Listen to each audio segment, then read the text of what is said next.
The election euphoria is heating up in Zimbabwe. Zimbabweans will vote on the 23rd of August to elect the president, legislature and the municipal council. President Emmerson Mnangagwa is fighting for his political survival and wants another term in office. The country's main opposition, Citizens Coalition for Change Party, headed by this man Nelson Chamisa, is speaking out against what it claims are oppressions from the ruling government. In July, a courthouse banned the CCC party from holding a rally 6 weeks before elections. The decision increased tensions in southern African nation, which has a history of violent and disputed elections.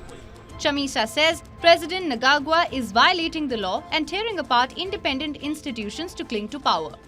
Mnangagwa is clearly triggering a national crisis. He's driving the country into chaos. Is actually instigating instability, is violating the law, is tearing apart institutions of the country, is actually interfering with the organs of the state, undermining their independence, their professionalism, and their credibility. And what he's doing is, of course, the tendencies of a loser. He must be stopped because he can't drive the whole nation and plunge it into darkness and an abyss on account of just wanting to retain power. This country is bigger than Mnangagwa.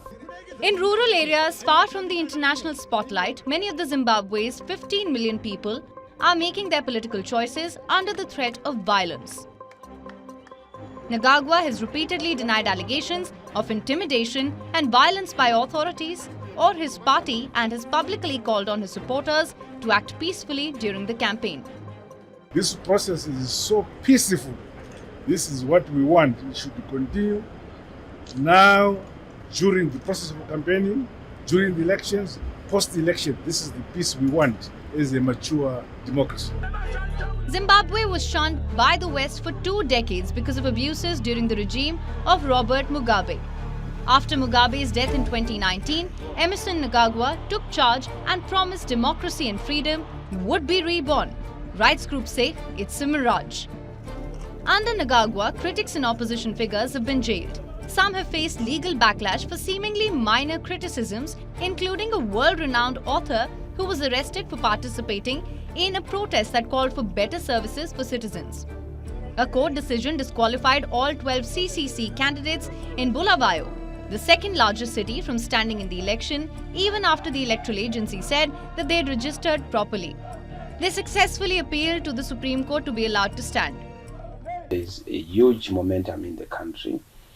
We are having a lot of positive response. Our message is connecting, our message resonates, and our message is an endorsement of the expectations and the hopes and aspirations of the people of Zimbabwe. Countryside, rural areas, we've made significant inroads.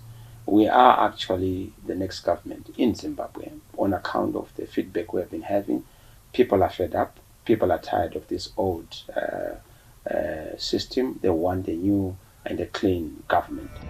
The elections will be monitored by observers from the European Union and African Union who were invited by Mnangagwa. He says he has nothing to hide. Zimbabwe has significant mineral resources, including Africa's largest deposits of highly sought-after lithium and rich agricultural potential, and could be of huge benefit to the continent if it gained the political and economic stability that has eluded it for years. Bureau Report WION, World is One. WION is now available in your country. Download the app now and get all the news on the move.